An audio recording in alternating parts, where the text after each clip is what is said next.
आप कहते हो कि कथा क्यों आवश्यक है? कथा इसीलिए आवश्यक है कि समय समय पर आप ये समझ जाओ कि समय बड़ी तेजी से बढ़ रहा है। हर घड़ी पर हर घड़ी जितनी घड़ी अब ना रही, हर घड़ी से हर घड़ी हाथों से निकली जा रही। जो घड़ी हाथों पर बंधी वह न रहने पाएगी, जो घड़ी हाथों से निकली वह न वापस आएगी। और जब घड़ी तेरी घड़ी असली घड़ी पर आएगी, कितनी भी चाबी भरते रहना धनवाद वालों, वह न रुकने पाएगी। हर एक घड़ी हर एक पल आगे बढ़ ही रहा है।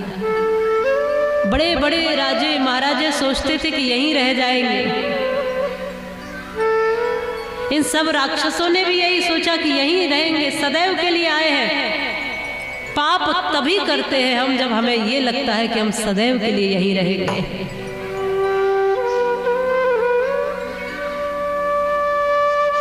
अगर पता है कि वास्तव में, देखो जानते सब हो आप, ऐसा नहीं कि जानते नहीं है कि हाँ जाना है, लेकिन उसको स्वीकार नहीं करते, उसको अनुभव में नहीं लाते हो। रोज उसको अनुभव में लेकर आओ, प्रति पल आखिरी ही पल है, ऐसा समझ के जिंदगी को जियो।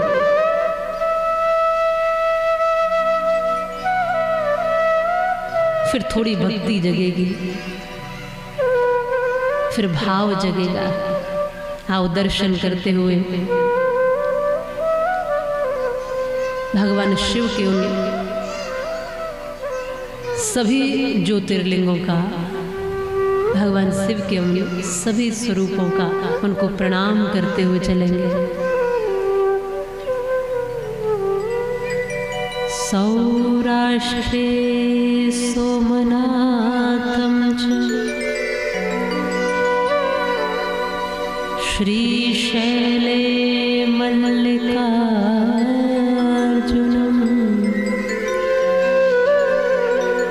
उज्जयिन्यां महाकाल ओंकारे परमेश्वरम्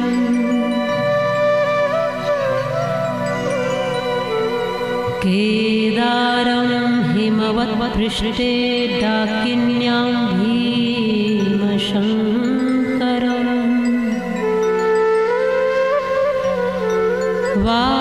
वाराण्यस्यां च विश्ववेशं त्र्यम्बकं गौतमी तटे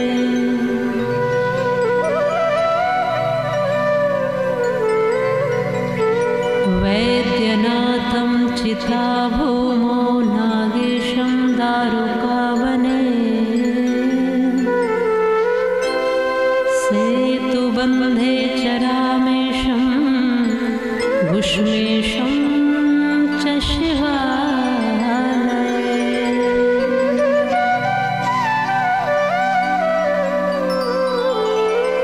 भगवान के उन 12 ज्योतिर्लिंगों का दर्शन भाव से करेंगे, मन से, यहाँ बैठे बैठे कथा से करेंगे। आओ सबसे पहले सोमनाथ को नमन करते हैं, सभी उन 12 ज्योतिर्लिंगों का दर्शन, उन 12 ज्योतियों का, उन स्वरूपों का, उन भाव का, उन शक्तियों का दर्शन करेंगे जिसमें शिवत्व समाया हुआ है। सोमनाथ जी को प्रणाम करते हैं, नागेश्वर को प्रणाम करते हैं, मल्लिकार्जुन को प्रणाम करते हैं, भगवान के रामेश्वरम स्वरूप को प्रणाम करते हैं, महाकालेश्वर को प्रणाम करते हैं, ओमकारेश्वर को प्रणाम करते हैं, केदारनाथ प्रभु महादेव को प्रणाम करते हैं, काशी विश्वनाथ जी को प्रणाम करते हैं, परली वैद्यनाथ जी को प्रणाम करते हैं, त्र्यंबकेश्वर को प्रणाम करते हैं, उष्मेश्वर को प्रणाम करते हैं, भगवान भीमा शंकर जी को प्रणाम करते हैं। इस तरह से भगवान के 12 ज्योतिर्लिंगों का भाव से ही दर्शन करते हुए उनको नमन करके, प्रणाम करके अपने आप को कृतार्थ करते हैं, उनके अलग अलग स्वरूपों का दर्शन करते हैं। भगवान 11 रुद्रों में भी अपने आप को समाहित करते हैं। 11 रुद्र के रूप में भी भगवान का नाम उच्चारण है, स्मरण है। रुद्र के रूप में वो कपाली के नाम से जाने जाते हैं, शिव जी को कपाली भी कहते हैं। रुद्र के रूप में वो पिंगल भी कहलाए जाते हैं, वो भीम भी कहलाए जाते हैं, विरूपाक्ष भी कहलाए जाते हैं, विलोहित भी कहलाए जाते हैं। शिव जी के नाम है ये। शास्ता भी उनका एक नाम है, अजपाद भी उनको कहते हैं, अहिर्बुध्य भी उनको कहते हैं, शंभु भी उनको कहते हैं, चंड भी उनको कहते हैं, भव भी उनको कहते हैं। ये 11 रुद्रों में प्रभु के नाम है। महादेव को इन 11 रुद्रों के रूप में देखा जाता है।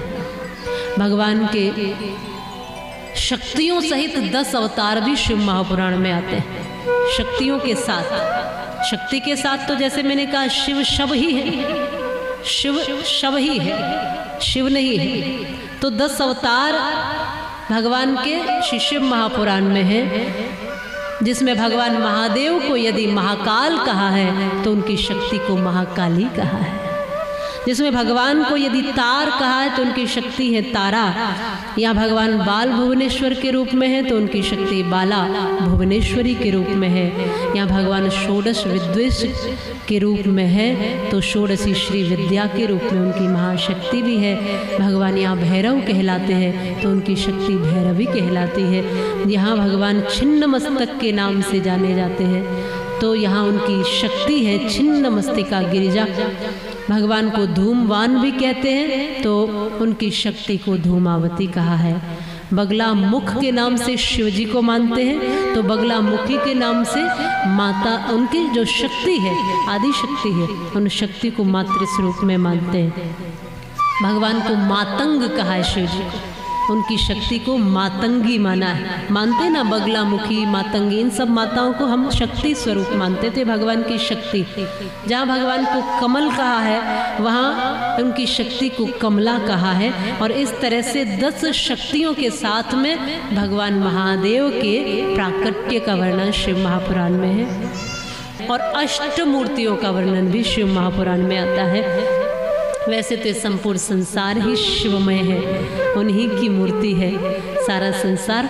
फिर भी कहीं न कहीं जैसे वो निराकार के रूप में तो सब जगह व्याप्त है, फिर भी हमको मंदिर बनाने की आवश्यकता पड़ती है ना, प्रतिमा बनाने की आवश्यकता, उसको ध्यान करके देख करके हम अपने भगवान को यहाँ प्रकट कर लेते हैं।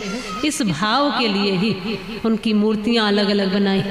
तो यहाँ मूर्तियों का भाव है 8 मूर्ति अष्टमूर्तियों के रूप में भगवान शिव की निश्चित है, जिसमें से नाम है सर्व, भव, रुद्र, उग्र, भीम, पशुपति, ईशान, महादेव। इस तरह से 8 मूर्तियों का वर्णन। तो भगवान महादेव के भी समय समय पर अलग अलग स्वरूपों में अवतार प्रकट होते रहे हैं। जैसे हम हनुमान जी को भी शिव जी का अंश मानते हैं, तो एक तो महादेव का आप संपूर्ण अवतार, दूसरा अंशावतार। तो अंश अवतार में तो महादेव कई बार प्रकटे हैं और हम सब भी तो भगवान के अंश स्वरूप ही है।